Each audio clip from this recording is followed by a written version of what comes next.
We must move from this open mouth insert pill mentality, because one pill cannot replace a parent. One pill will never replace a hug.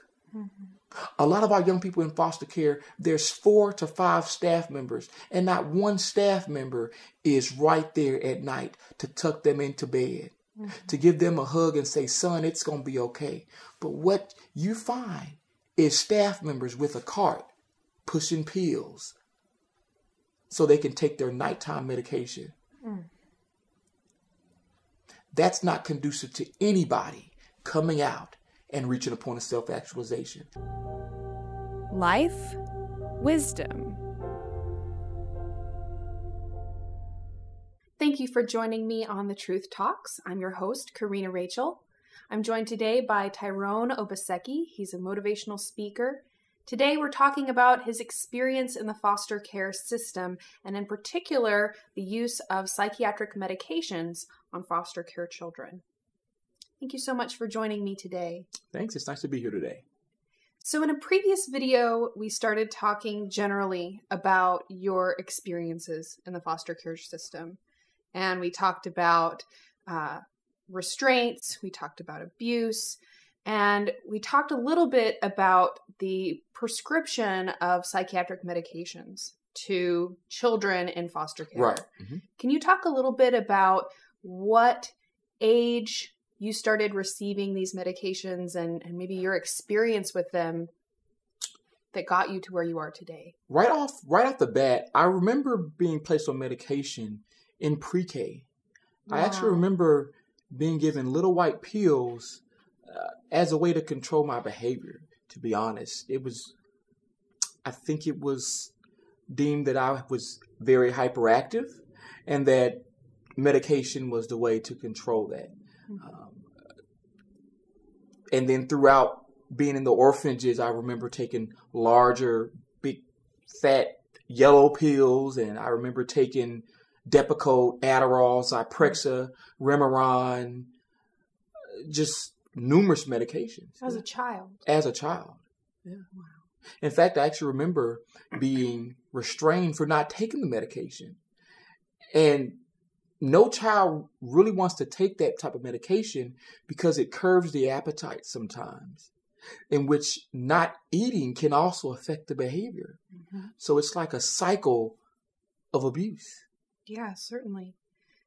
Now, so you were in pre-K. So most kids from their childhood remember playing with toys or playing with dolls, playing outside, but your memory is taking these medications. How did they make you feel? Can you think back to when you were a child, and do you have any recollection of how those drugs actually made you feel? It made you feel lethargic. As I said, it made you not want to eat. Oftentimes you would have cold flashes. You felt drugged, and I didn't like it.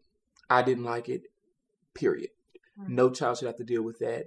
I actually remember at the orphanage seeing other young people who were drugged. Can you imagine a young person coming in young and vibrant around you, and then after 6 months or so, they're looking at the wall like they're just zoned out. Just completely zoned out. And it's fearful too, because even at that young age, you ask yourself, wow, is that going to be me? Is that going to be me in a couple of months? Or it's just not consistent with young people becoming productive. Right.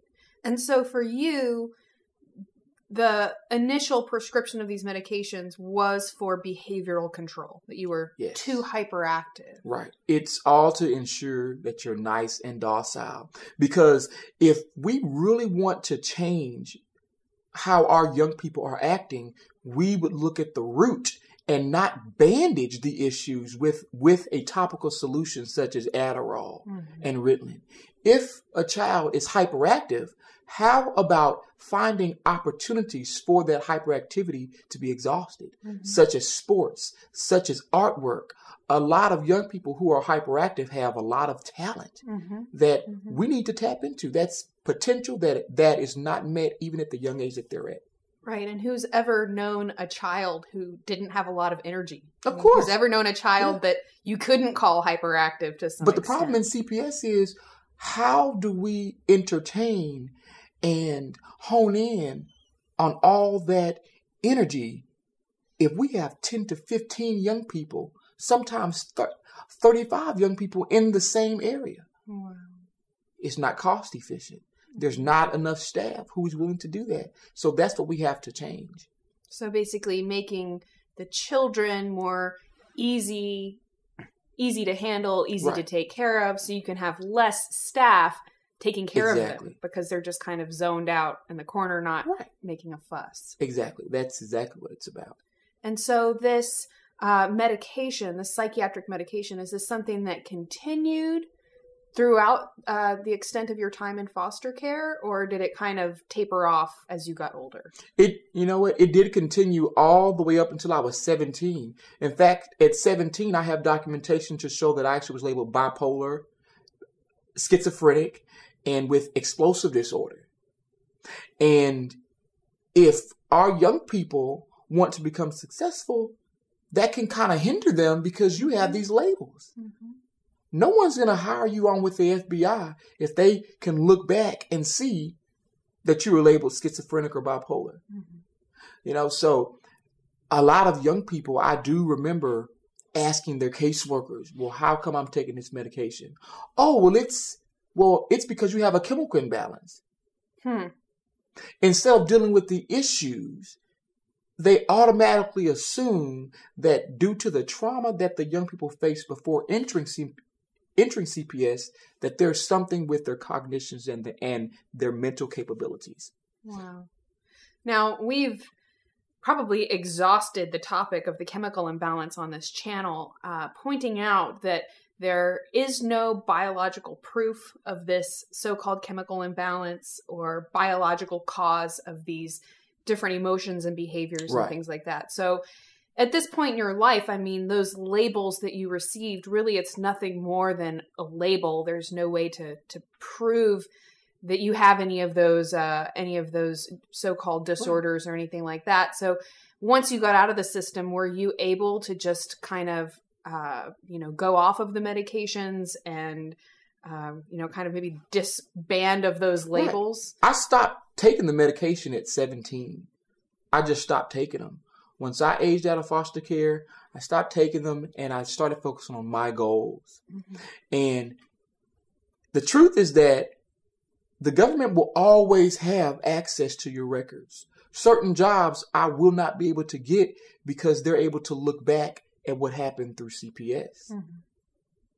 Wow. Yeah. And, what's maybe most alarming is that, I've done several interviews with another woman named Gwen Olson who has background working in the pharmaceutical industry, but then she also served as a CASA for a while, helping with children in the foster care system. And she was immediately, disillusioned, I guess you could say, in seeing the prevalence with which these psychiatric labels and psychiatric medications were just being given so rampantly to all of these different children. It's a quick fix. And also, it's a way to make profit. Psychiatrists, psychologists, they have to have a DSM diagnosis to be able to get the insurance, the Medicaid insurance.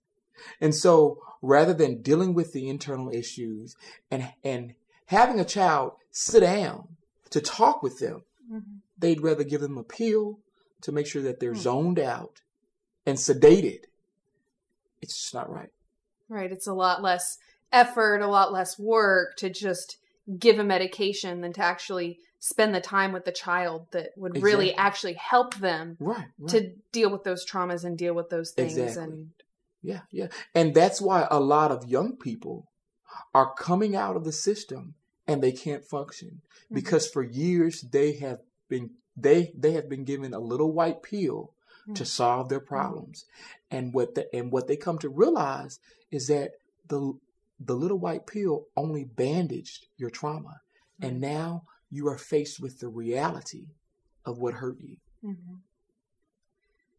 So, and again, as we're looking at this issue of, the prevalence of psychiatric drugging of foster care children, you brought up this idea of the financial incentive. But, when we're talking about foster care, this is our tax dollars that are paying for these drugs, right? Right. This is tax dollars because Star Health, from what I believe, is an organization that provides Medicaid to our young people. And that's our tax dollars. Mm-hmm. I actually think that if we want to use our tax dollars in a better way, perhaps we should look at alternative interventions, such as effective counseling. Right. If we had more people to take our young people in and take them on activities, things that you and I would do for our own children, right. That's what will move our people towards success versus setting them back. Telling them that they are bipolar, telling them and treating them like animals and patients leading to their demise. We have the thoughts of our caregivers. And if our caregivers are believing that we're mentally ill patients, then we will most likely come out as mentally ill young adults. Right. Yeah. And I think that any person can either look back on their own childhood or at their own children, and it's very easy to understand that a child is very delicate, and the different traumas and events that they go through have a very significant impact on them. It does have a significant impact on our children. Our children are imprintable. They start out, as what John Locke says, with tabula rasa. They start out with a blank state. And so everything that we teach them, our environment is what's crafting them into adults. And so if we want them to become productive adults, we have to change what we're doing. Right. We have to change the environment. We can't over-medicate them and then sit back and wonder why young people blow up half of Texas. Perhaps it was the Zyprexa that they did not need. Several young people have come back and said, wow, while on the medication, I knew what I was doing, but I couldn't stop it. For instance, my sister stated that she defecated it in a closet and she knew what she was doing but could not stop. And since then, she stopped taking medication. She refused taking it because it does mess with the molecules of the mind. Yeah, it really does. Certainly.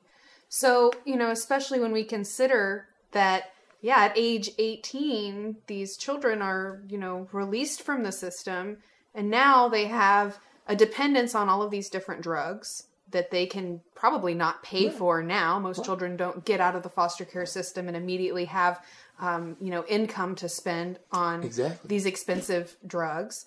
So the problems with, becoming, addicted to illegal drugs and, more likely to enter that kind of drug lifestyle and doing things that are illegal and committing crimes and stuff like that. Yeah, because then what you find is young people just trying to fill the void because they had years and years of receiving a little white pill versus people dealing with those unresolved issues. And so now we have 485,000 young people in America probably who have unresolved issues. So it's a reliance on these medications to kind of be the quick fix. Hey, take care of this kid, shut this kid up, or whatever it is. Pushing them through a continuum of brokenness. If your daughter was traumatized, I trust and believe that you would try to do everything that you could before placing her on a drug to mess with the molecules of her mind. Right. And certainly anyone, again, whether they're looking back to their own childhood or thinking about their own children, can understand the importance of compassion and understanding and love for a child. Empathic understanding, being able to sit down and talk with children. That's what it's about. And we must move from this open mouth, insert pill mentality, because one pill cannot replace a parent. One pill will never replace a hug. A lot of our young people in foster care, there's 4 to 5 staff members, and not one staff member is right there at night to tuck them into bed, to give them a hug and say, son, it's going to be okay.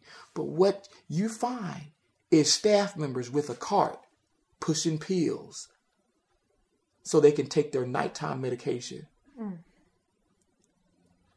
That's not conducive to anybody coming out and reaching a point of self-actualization. And that's why we have a lot of young people who aren't graduating, because they're trying to manage all these unresolved issues. Right. What if we change the environment, infiltrated and used different techniques to get young people to reach a point of catharsis and to just open up? And heal of that trauma. Let that trauma go. We've done so many videos on our channel about trauma and, you know, how important it is that we do bring our trauma up and talk through it and get through it with someone, and don't continue bottling it up, covering it up with a pill, taking this kind of a thing. Exactly. And this is happening rampantly all in over the foster America. care children. All over America. How can we change the internal verbalizations of our young people? We can't do that with the pill. But if you and I work together and talk to our young people, take them out on activities that can help them build up their self-esteem, that's what's going to change those internal verbalizations. Right. That's exactly what it's about. Well, Tyrone, thank you so much for being here, and I look forward to doing some future interviews with you where we can kind of delve more into this topic, how to improve the foster care system. Yeah. And I actually look forward to more young people interviewing with you, so that they can get their stories heard, and so that they can one day come to the realization that they are not bipolar. They are not a victim from being over-medicated, that they have the capacity to move forward and accomplish each goal. That's awesome. Thank you so much, Tyrone. You're welcome. Anytime. Thank you so much for watching. I really hope that you enjoyed this video and found it helpful. If you have any questions or topic requests, or maybe your own experience with the foster care system, please be sure to leave that in the comment section below. I hope you'll subscribe to Psychetruth so that I will see you again soon. I'm Psychetruth correspondent Karina Rachel. Thank you so much for watching.